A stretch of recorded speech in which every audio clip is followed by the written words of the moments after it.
Now it's going up. Hey, everybody, welcome to the Sustainiacs. I am Michael Vincent. She is Diana Lloyd Johnson, or no, Lloyd-Jones Thomas. Is that Correct. right? Do you use all Lloyd-Jones, four? maiden name, Diana Thomas, current name. But some people know me as Okay. Diana Lloyd-Jones. Some people know me as Diana Thomas. Fantastic. Well, they're going to know you as Diana, the really cool Sustainiac after this, is what it's going to I be. love that. It's going to be awesome. So, I mean, your LinkedIn thing, that's where I found you, I think, or something. I don't know. But you're a strategic communications, circular solutions, plastics innovation, food systems improvement. You're all doing all those kind of things that are really super cool. But you're also the sustainability manager at BioLogic. Is that right? Yeah, yep. I kind of think of myself as like not a jack of all trades, but definitely a Jill of all trades when it comes to sustainability. It's at least in like the very narrow road of food systems and then the systems that connect to it, right? So waste, plastics are actually really connected with food. Um, and when we think of Oh, waste, we yeah. think of In like many more ways than people understand, right? so much, so much. So I know a lot in a lot of different. I know a little bit in a lot of different industries, but I'm by no Gotcha. means an expert in any specific field. Thank you. And that's the program, people. Yep, there you go. Let's do it. So you're a lot like an internet Google search. You know, I, I think I'm a little more random than those internet Google Even searches you more get, and random, a right? little So more, there's and no a little more inspired, a little more motivated than no your no general algorithms Google. involved, huh? No algorithms involved at No all with algorithms yours. involved. Pure passion, pure drive. I love it. I love it. I love it. So I mean, there's all right. So what do we? Your composting manufacturing alliance as well, which is I guess you're a membership there, right? Is that right? Or So account before member? this role, I've been with Biologic for about a year and a half now. Yeah. So let's get And into that. How long you been there? And what do they do? Or what yeah, do you do? so Biologic, They we're a bioplastics manufacturer. So if anybody in listening is uh, worked in the world of plastics or composting or compostable products, we manufacture what we call new plastic, which is basically an advanced thermoplastic starch. So when we think about plastics that are made from plants that can compost, that can kind of create a circular system within plastics, we use the starch from plants to create a carbon neutral biopolymer. And we can use that biopolymer with other bioplastics or other traditional plastics too to provide a number of benefits. So, if we're talking like compostables, we can really help to potentially lower the carbon footprint, help it biodegrade faster or break down faster in composting systems. And if we're talking more traditional plastics, we can help to immediately improve the sustainability index of those products. So, lower So it could carbon be a footprints. filler. It's a Yeah, it's a filler for other polymers, whether they be bio or well, I mean they're all bio yeah. actually. I mean, It's like a petroleum is carburetor. actually a bio product, okay? Yeah, it's a carburetor. But Yeah, exactly. So it really helps to add plant based content. Helps yeah, companies to shift if they say I want to be more sustainable, but I also need a product that performs. Well, we can help maintain the performance. Use your existing infrastructure in terms of your operations and your equipment, but it'll help you immediately make improvements to more renewable content, defossilizing, fewer microplastics because when it's made from plants, at least ours being purely starch, it directly reduces the microplastic potential by that amount in the final product. So correct. pretty But cool so stuff. you're not making pens out of your product. Your product is in combination with the polymers and or biopolymers in order to make them better. You're kind of like the BASF, right? We don't make the light bulb, we make the light bulb better, right? Yes, Is that yes, exactly. We the don't concept? directly manufacture the products, but our product is in a ton of products. So some easy ones to throw out there is like the Canon calculator. One of their newest models uses our resin in the specific design, and then the Oh, that's Trek. fantastic. Yeah, Trek Bio water bottles, a lot of single use plastics, so like lip balm tubes, super easy. And then, compostable packaging, flexible films. So we're in a lot of things that are just out in the world, but we don't actually make those things. We make the partner resin that helps to make those things work. Yeah, that's fantastic. So, are you compounding different? Excuse me. Are you compounding different recipes of your product for them, or do you make a single recipe and then they figure out how to dose it into their systems and We do do that we do a suite? little bit of both. So we do have some A little bit. compounding. The actual manufacturing of our advanced TPS starch, like that's kind of our bread and butter. But we do provide a lot of compounded blends that we call bio blends to just help make Uh-huh. it easier down the supply chain line as well. So yeah, we honestly love working with people down the supply chain to say, all right, what product are you trying to make? What's your goal? Are you trying to, use more renewable materials? Are you trying to meet certain global or corporate, sustainability targets? What are those goals, and how can we help you design the right formula using plant-based content to get you there? Yeah, yeah, that is super, super interesting. So why, yeah, we get into all those questions later. I just want to understand more of what you guys, you guys are doing. What are you making it out? I mean, starch. Okay. So most people think starch. Okay. Potatoes. Yeah, Uh, that's actually why we're based out of Idaho Falls, so we can be super get close out of to town. Is it that really? You base. mean, Yeah, legitimately. Yeah, we wanted to be close to the farmers that were producing our base materials. So like potato starch, corn starch, and it's actually really cool. Like we can use starches as like a form of ag waste. So it's a great tool to reduce global food waste in that sense and make something valuable out of it. And it also works great. I'll just throw it out there too with like recycled content, like using our plant based materials in conjunction with recycled polymers can help restabilize and make them easier to make more new products with. but is it so it improves the performance of the polymers so that you don't have that degradation and integrity of containers, et cetera, with it? Yeah, it Is makes that what it you're talking easier to about? work with when you're reprocessing recycled Yeah. content because like recycled content it's basically like a fruit punch, right? Of plastic material. Like Yeah. what polymers you're specifically working with and in what We combinations. used to call it Harry Buffalo in college, but yeah, I Yeah, get what you're saying. exactly. But so adding some content that you know what it is, that you know how it works, can just help make all of the the stabilization process a lot easier and a lot more like you know what to expect. Yeah. Can it extend the amount of times that plastic or polymer, can be recycled That's a really for good it's question. I don't know. And you don't know. Okay. yep. And I'm the type of person that's like, you know what? If I don't know, I'm gonna do my best not to throw out some baloney answer. But Yeah, no, that's well, you can't. I mean, you're representing the business. If you don't know, you don't know. So, but right. you're also, leave them wanting more, and there's going to be Diana part two, since you're going to come back What I with it. can't, what I am excited about is the fact that we are building markets for recycled content. So it's just Yeah, and like a lot of what drives me personally is just pushing circularity and finding ways to design circular systems that fit with how we do life as a global economy today. yeah, and so that I mean, and that's an important passion to have, but it's important discussion to have as far as creating an impact or having some sort of positive and or negative impact on not only the environment but society and the efforts of that circularity, right? So Yep. I mean, there's people who are as passionate, or dare I say even more passionate than you or myself, but their efforts and that passion are focused in such a way that is actually detrimental to the advancement of what we're trying to do.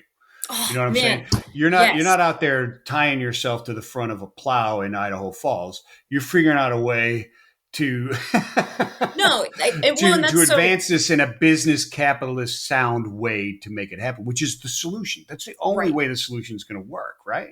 Yes. Oh my gosh. Like, thank you so much for touching on that because that is one thing that you're right. Like, there are so many passionate people out there, and I love that passion. I love that drive. But the I think, but one of the biggest challenges that we face when we're trying to make sustainability normal is this perfect ideal. Like if it's not 100% perfect, then I'm not going to consider it. And like Right. in reality, that's never how we as a society have advanced any type of technology. It's always been incremental improvements over time, right? So like Yeah. the idea that the perfect is the enemy of good, or, you know, I really espouse by that. And like, I'm all about progress, not perfection. Like, No, we'll get to absolutely. perfection through progress, but without that progress, we're never going to meet that 100%. So like, why are we shooting for the ideal out of the gate? Let's work together to make it better over time. And that's exactly what we're trying to do with plastics. Yeah, because if you sit there and try and get perfect, there are a lot of times you're never going to get there, and you're missing out on those positive steps forward. 20% improvement is 20% improvement, and let's take it and run with it and try and make it 21 and 22 and Exactly. 23 and 24.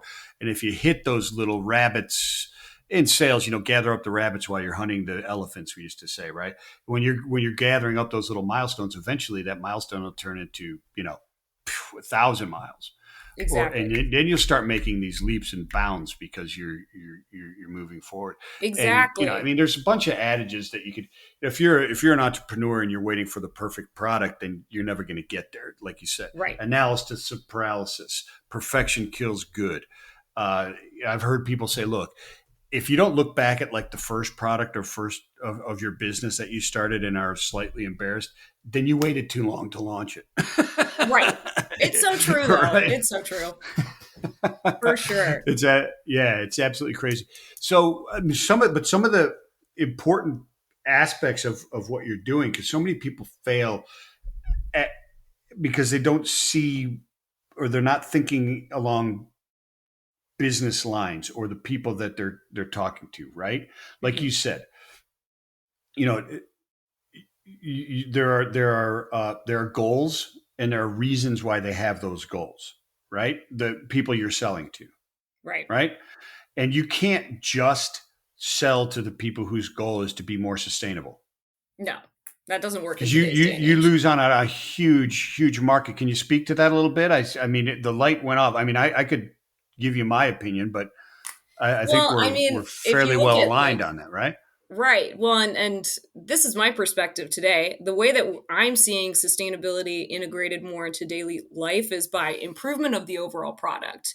And then a little, oh, by the way, it is more sustainable. Like I Yeah. love the idea of improving things to be more sustainable, but if that product doesn't do what it's intended to do in the first place, it's never going to sell. Like you have to make a product Yeah, that I'm not going to works. lose. I'm not going to use natural deodorant if I walk around offending everybody. Right, exactly. Like, okay, cool. I love that this laundry detergent is plant based. Does it clean my clothes? If it doesn't clean my Yeah, clothes, like, what's the point in doing it?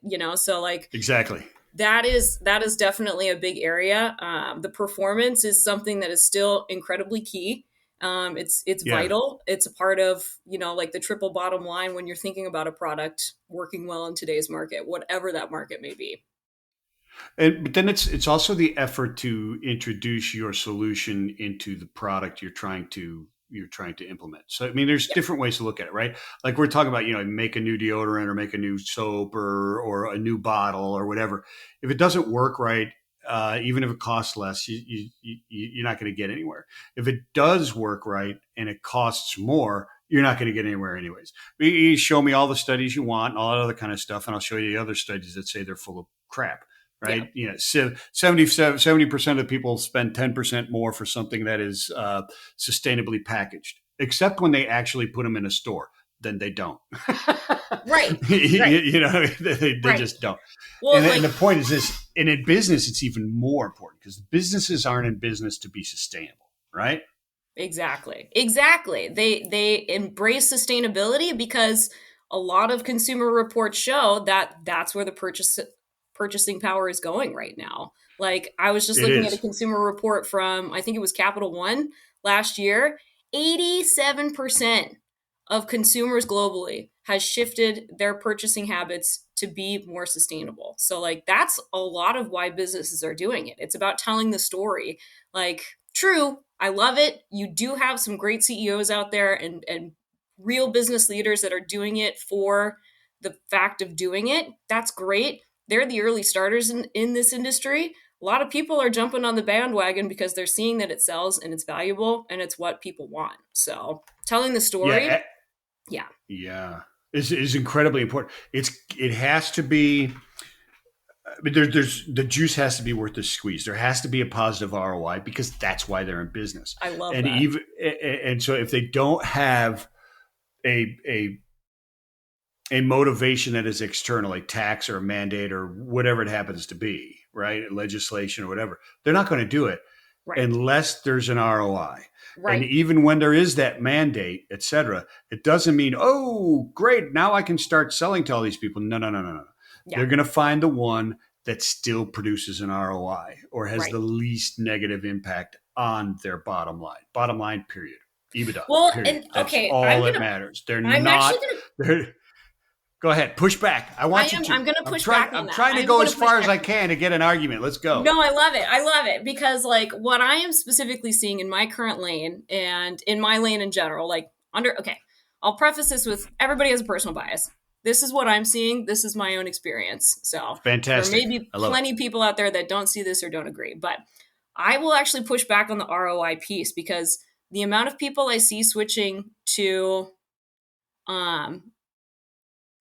for example, a packaging solution that may not have the same ROI, it just has the consumer demand, is extremely, it's almost like shooting yourself in the foot. And like, so just looking at specifically like paper versus plastic packaging. And I will say, I love paper packaging. I got a lot of great friends in the industry. It does absolutely have its value and its place. But if you're looking it's also worse than plastic. It has such a higher carbon footprint than plastic. Yeah, it is. Yeah, but what people don't understand, it's actually worse than plastic. And Amazon, like making this huge switch to paper packaging, to recycled paper packaging, it's costing them like 4 times more than what they could do. It's a huge. The only reason they're doing that though is because, like you're saying, and that's what I would argue is market demand is an improvement in ROI, right? You know, that is a good point. But if we're looking at the bottom line in terms of the cost and the efficiency, are you going to hit that same end game ROI as you would? Maybe it's a long play, right? So you're capturing more market share and then you get the ROI. I don't know. I don't know. I think it's one of those things where people are having a reactive response because the consumer thinks that paper is more sustainable. So let's all switch to paper. Like F plastic. Well, I mean, it's in our oceans. It's too much to deal with. Like, and I get it. Here's what I want you to do, Diana. I want you to beat them on price, and I want you to beat them on quality, and I want you to beat them on service. And if you can't, I want you to lie about it and call it marketing. Well, I can tell you what, we can absolutely beat on price. And in terms of performance, like there's one of the favorite case studies we have is on specifically on film. So like by adding 25% of our plant-based material to just your standard film, it not only reduced the carbon emissions by that direct 25% of our carbon neutral product, but the product performance, it made it stronger. It made it have a bigger dart strength. And as a result, they were able to down gauge by an additional 25%. So they used 25% less original material plus 25%. You got ROI all over the place. I know. Like you're using less material, you're cutting your carbon emissions, it's having a better performance overall, but because there's this PEF bias, this perceived environmental friendliness of well, because it's plastic, it's bad. It's bad. Yeah. Then we're missing out. We're missing out on a lot of opportunities. So, well, and that's what I mean by if you can't beat them by all those things, then it's marketing, and so you lie. There's people don't understand. I mean, right? You lie and you just call it marketing, or you become a lobbyist and you go there and get Congress to lie for you, or I know, right? I know, which is pretty easy to do. But you know what I'm saying? I mean, there's all kinds of things where you just can't believe everything that you read, and if somebody's pushing you to do something, follow the money. Oh, but 100%. Absolutely. Yeah, and you use your head just because I agree with you 100%. You said something that I want to ask you about, and then I have something else follow up, and I have a bunch more. But what the hell's dart strength? What's that? Did they actually throw darts at it? Pretty much. So you take a little plastic sample, you put it in Yeah. like this little pin. Instead of going sideways, you're going down. But yeah, you put a Uh-huh. dart with a certain amount of weight on, and you drop it, and you see at what If it density punctures. it actually punctures. Yeah, it's one of the few tests I know about actual plastics. How they test plastics for I performance. tell you what they should do is they should just follow me around when I go to the self checkout. Yep. There Okay. you go. Because I'm going to find the strength, the maximum on that bag. It's going to happen. Oh yeah, for sure, for sure. Oh, I've I never, believe it, 100%. oh yeah, no, I will find it every time I go. I'll find it. Me, I've just got a load of like 200 of them that I use for my cat litter and all of my little waste bin liners because even though I am a Yeah. sustainability professional, it's tough for me to just remember to bring them back to the store drop off for that No, I recycling. get you. I get It's it. Yeah, yeah, tough. yeah. Okay, so the other part of this is the ability for the product in the manufacturing and what you guys do to be a really a drop in solution, right? It was what do they have to perform more investment into their infrastructure of their production to make it happen? And there's another huge barrier, right? Well, it actually is drop in To ready. many, maybe not to yours, but to many Yeah, solutions of people that I can't yeah. get it to take on. Well, it's got to be as drop in as possible, right? Yes, absolutely. Like one of my old bosses, he put it perfectly. Make me look good and make it easy for me. That's what the people down. one Hundred That's what percent. your clients want. Make me look good and make it easy for me. If you're going to make it complicated, I'm out. And that's one reason why we do work really well with existing systems because like again, it's just being pragmatic. Like you can't ask somebody to invest $6 million in new tooling for your product or your solution to work. Like work with people where they are and make it work better within that existing system. That's what we try to do. So are you guys? I imagine I used to work with this company called Carry Ingredients out of Wisconsin, and it was Hey, really that's where I'm interesting at. because yeah, okay, we've talked, yeah, that's right, you're Madison, right? Madison. Madison. Yeah. But so Carry Ingredients wasn't that far from there. I mean, it was in the state, so, and it wasn't way up in the dells like by lacrosse or anything. But uh, it was my first exposure to a whole new world of the fact that there are huge buildings that have industrial kitchens in them, and all they're doing is creating new recipes for restaurants, right? Oh So yeah. like the secret 7 herbs and spices for KFC, yeah, they Yep. had that, right? Yep. They did that stuff, and they sold all those things. They did all those kinds of things. Are you guys doing that as well? I mean, is that part of your marketing and your research and that type of thing? Is to, so you can give somebody the secret recipe for that pen I mean, to that's a use it, really or good do you question. work with the actual manufacturer and then you figure out what that blend is? Yeah, we work with the manufacturer, figure out what the blend is. Really, we say like, what's your goals? Are you trying to Yeah, get a product that does better in this sense? Are you trying to reduce your costs? Like, tell us your goals from the get go, and then yeah. we will work with your team, with your manufacturers to find the solution that does that. So like, yeah, our R&D is working on a ton of different solutions.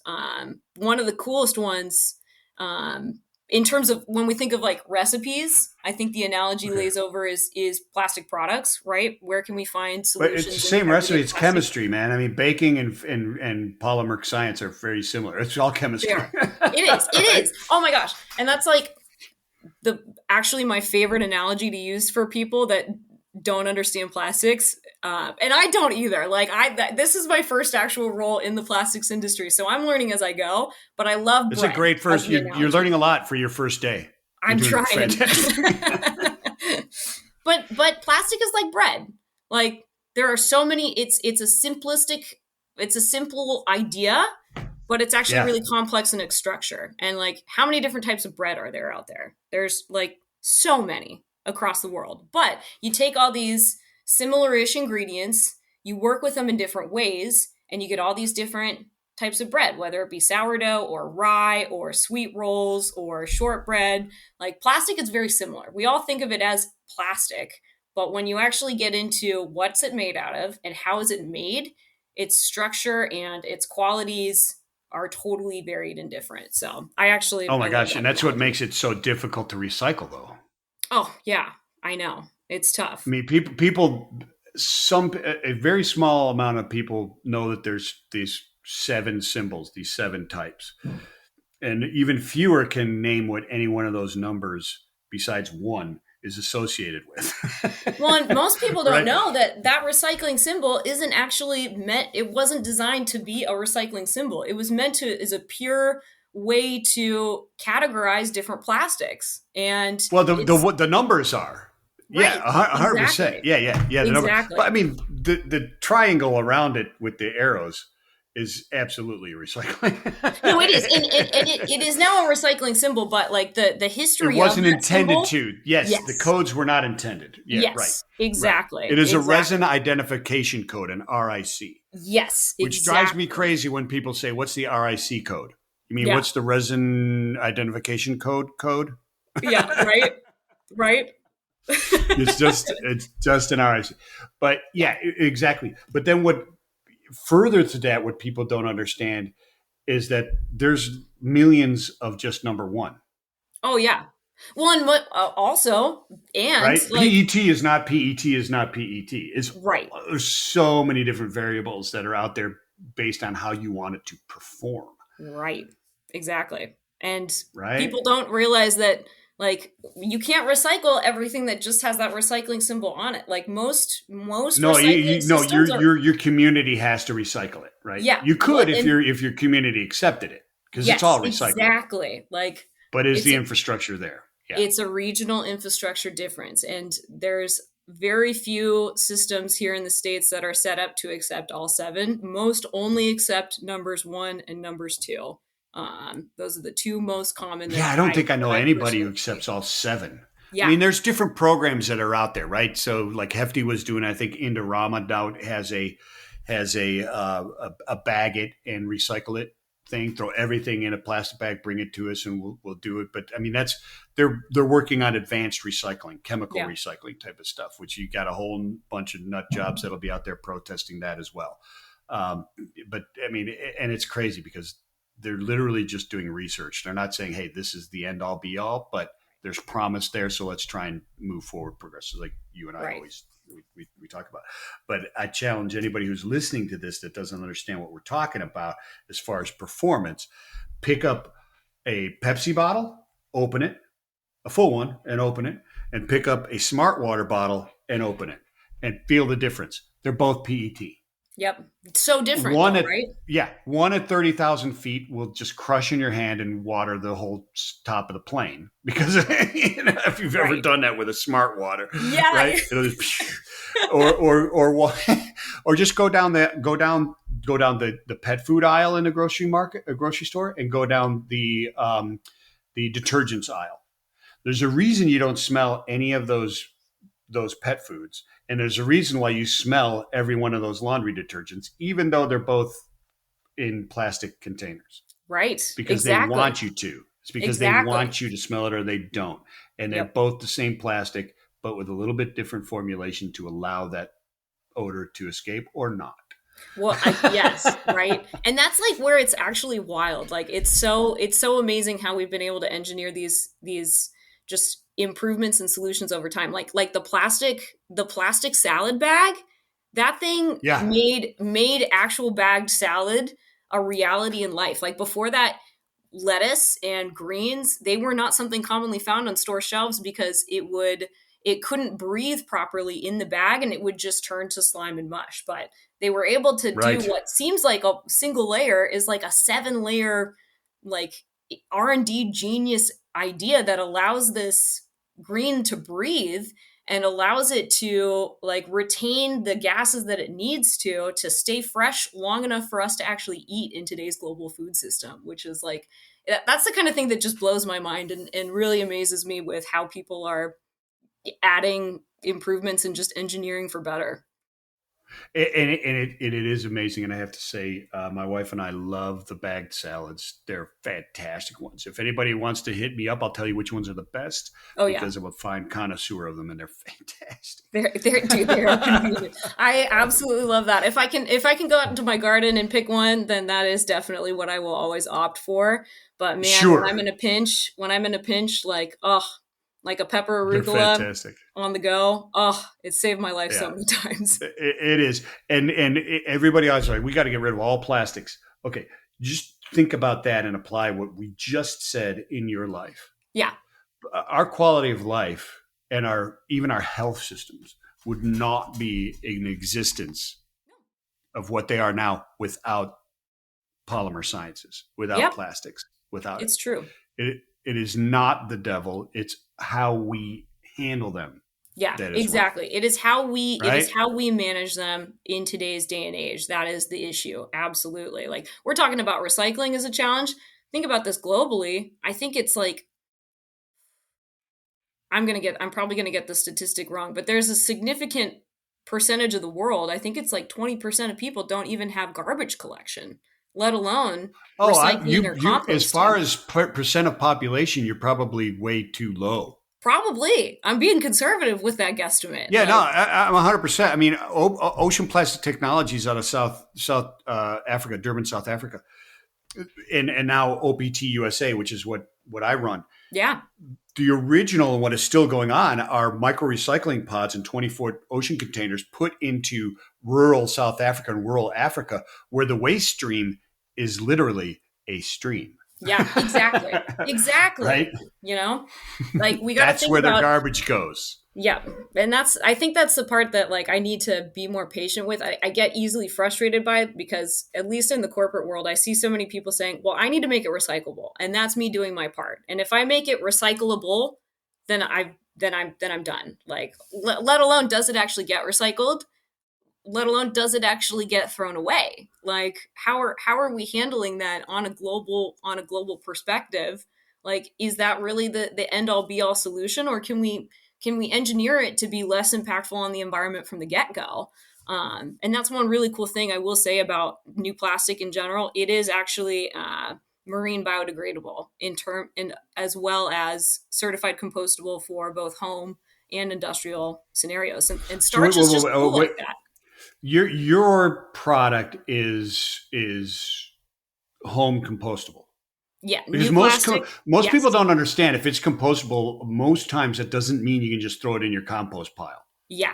Yep. It doesn't Because mean that. It means it has to go to a specific composting facility that does it in a specific way. But what you're yes. saying is your additive at 100% of just your additive will compost in a home Yep.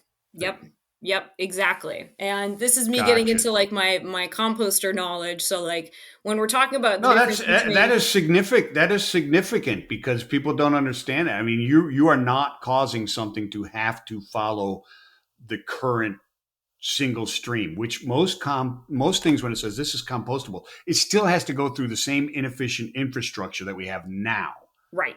right? Right. Exactly. Exactly. So like that's one solution we could explore is hey, you want to make something more home compostable? Let's explore that solution because new plastic itself can actually break down at that more ambient, lower temperature. Like Mm, it's mm. essentially just starch, and microbes love starch. They will eat and eat and eat starch for days. So I like them when they're fried. Deep fried oh, starches me are too. really That's good. my favorite starch. Like, oh, please give me a whole plate of potatoes and I will be so happy. But, microbes love them too. So by Yeah. mixing our polymers in, and what we have is like, we have like something like crazy, like 50 patents globally that we mix that starch in at a more homogeneous level in that base formula. So there's more plant-based material, there's more starch dispersed throughout the whole item. And that's what makes it better for composting. It makes it marine biodegradable. Um, One of the cool studies that we've done is actually we've partnered with one of the regional aquariums in eastern Idaho to test different like plastic films made with a certain amount of our material in it.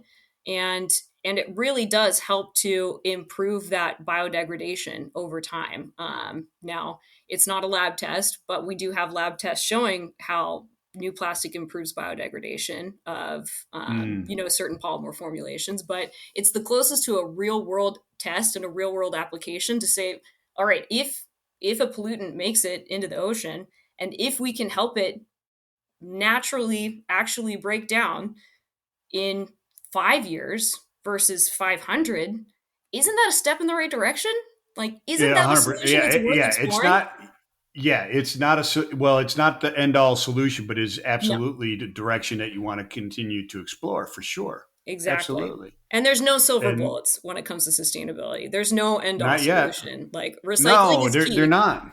but it can't just be recyclable. No, Composting and is key. It and can't you hit just on it. all be compostable. It has to work synergistically, Well, and you hit on where it is. It all begins. Well, I mean, it does. It's a circle, and Schuhart says it's a circle, and then others turned it into a cyclone. Plan, do, check, act, and all that other kind of stuff. But Right. recycling is that. I mean, right now we think of recycling as a circle or triangle, right? Mhm. Of arrows, whatever you want to call it, right? I don't Right. know why it's a triangle instead of a circle. Maybe somebody can help me out with that. Why there are 3 points to recycling and not just a circle with a myriad of points. Somebody in the Infinite marketing number thing of said points. we need a refresh. Maybe it should be an infinite, infinity. But what I'm saying is that one of the certainly, points of entry, right, from Mhm. feedback, plan, do, check, act, all that kind of stuff, design. Because you hit on that. You hit on design. You're designing products, and we've designed products to last forever and give people a huge value, right? They purchase. Then there was, designed obsolescence, or not obsolescence, but Oh my gosh. Yeah. Planned you, you know, obsolescence. Yeah. yeah, planned obsolescence, right? Which came from, I learned from actually the light bulb was Mm. designed that way and kind of started all that, right? And now the design needs to be okay. It needs to, okay, what about next life? And I'm saying that because somebody taught me, they said, don't say end of life because that's ridiculous. That's a mental roadblock. There isn't an end of life to this cup. I love that. Next life. And I love that. it's next life, it's next use, it's whatever. When this is done here and it becomes a new raw material, a previously extracted raw material is another way somebody else said it.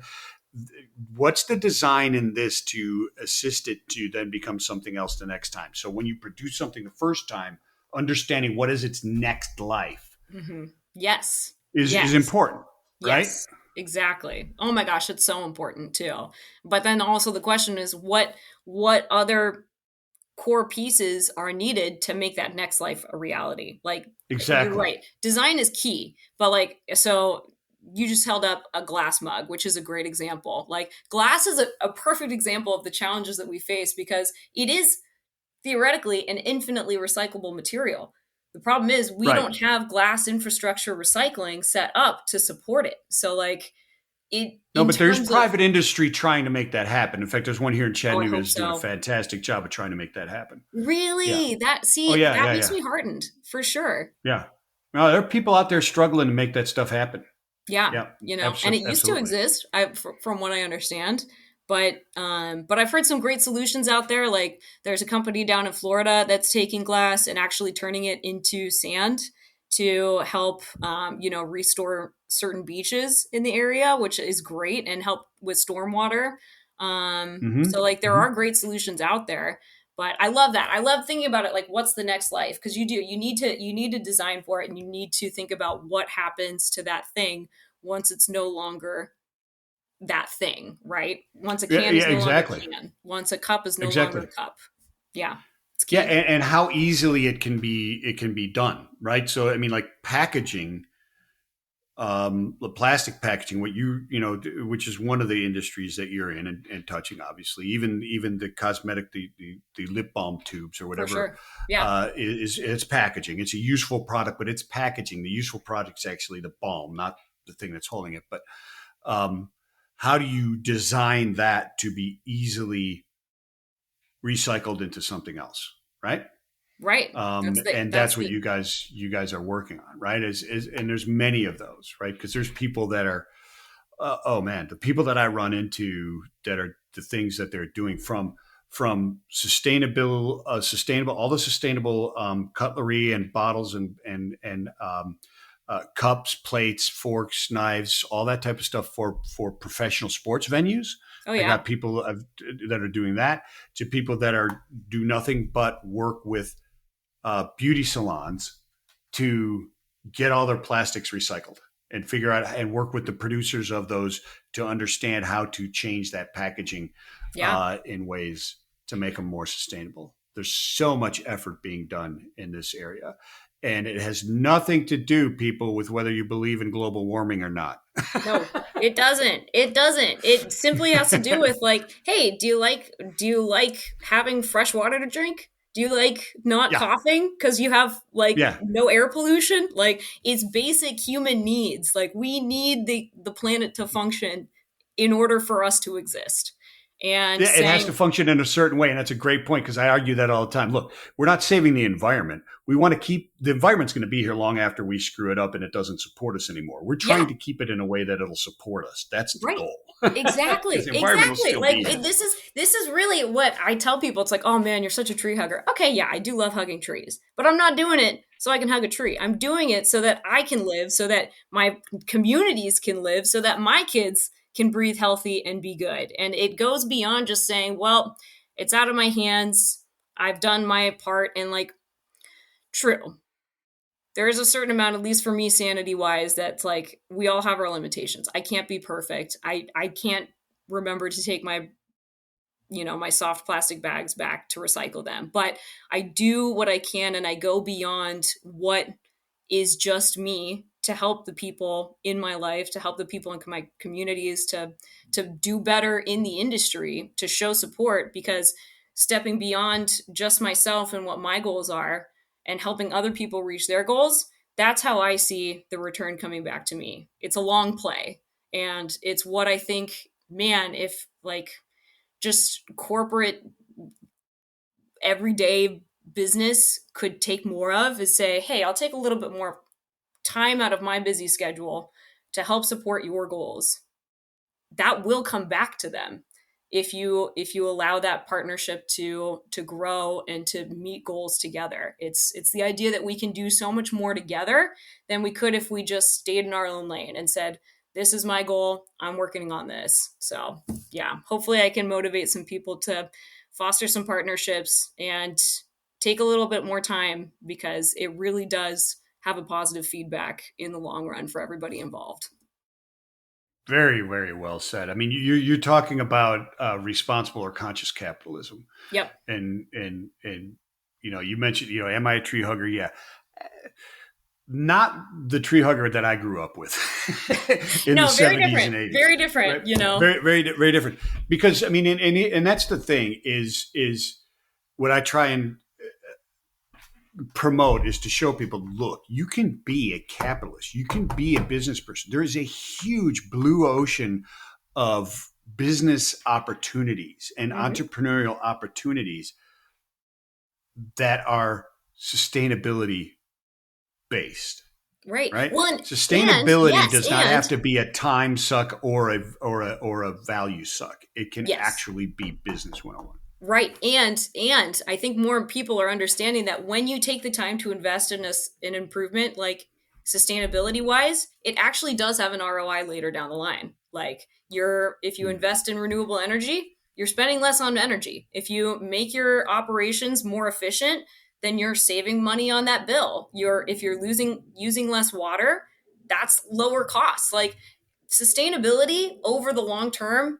does actually translate to lower costs. So that's where it's interesting, because you have not only that, again, if we're going back to ROI, but you also have the story to tell along with it, which actually, improves the product in the eyes of the consumer. So you're reducing your Mm. costs, you're adding to the value, and that, in a sense of, yeah, triple bottom line economy, is going to actually sustain your business better than, I don't know, personally, I think any specific marketing gimmick ever would. I mean, and I agree with you 100%. But I would argue, and I'm not going to argue with you. I'm going to point out that within what you just said, if you start to unpack it,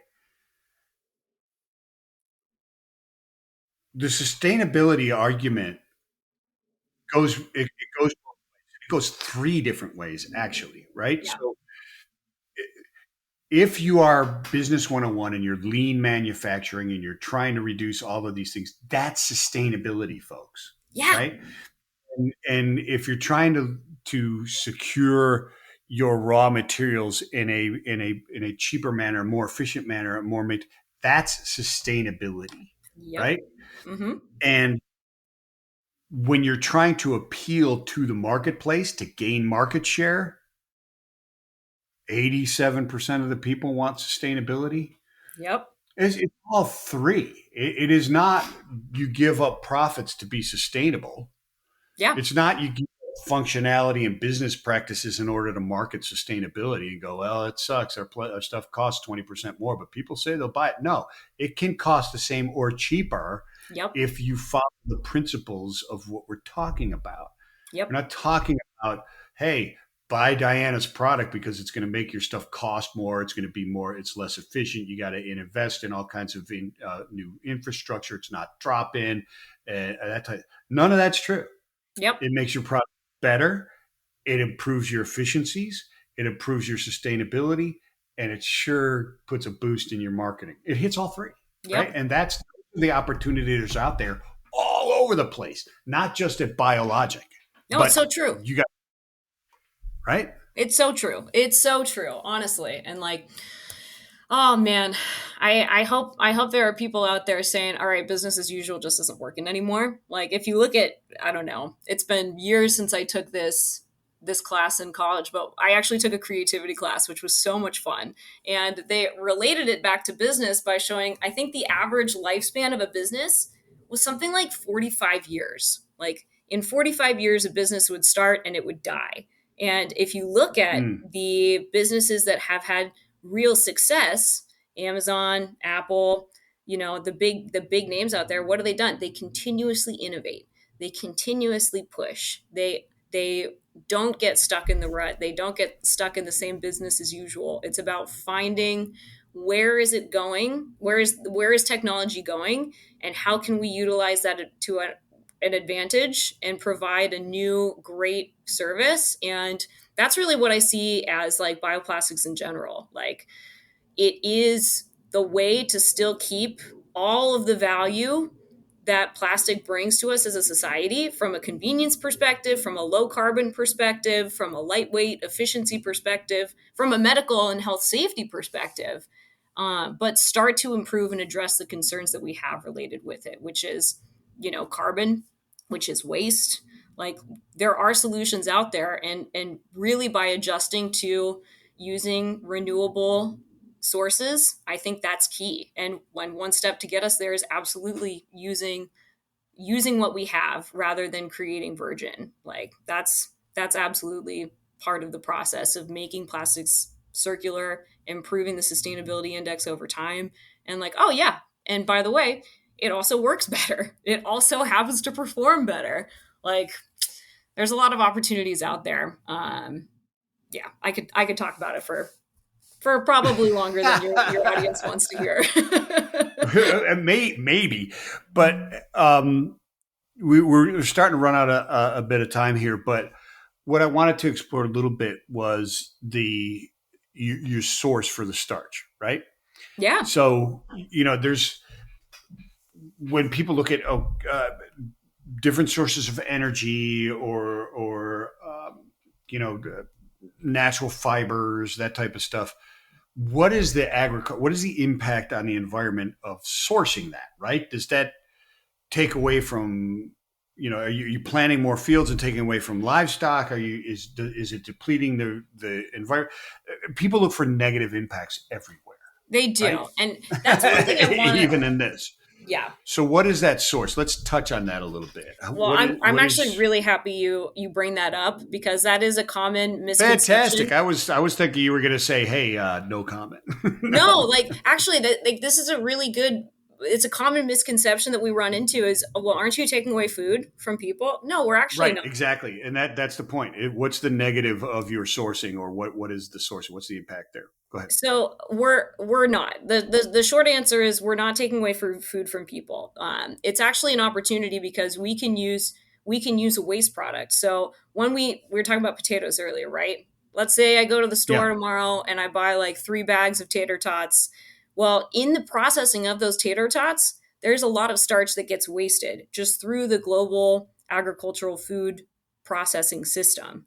So we can take Okay. that wasted starch and use it as a base material for our product. So we're not taking away from food. We're actually helping to reduce global food waste. So it's a great benefit.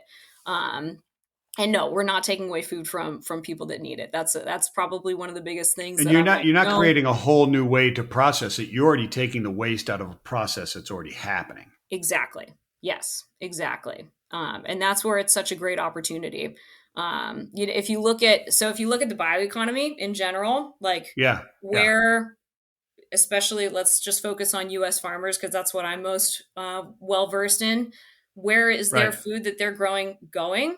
Um, Bioplastics is an extremely small percentage of it. It's like Right. 1%. The largest percentage Yeah. is, I believe, and I could be wrong about this. So if anybody else listening out there like wants to correct me, please contact me. Let me know. I'm all about educating myself better.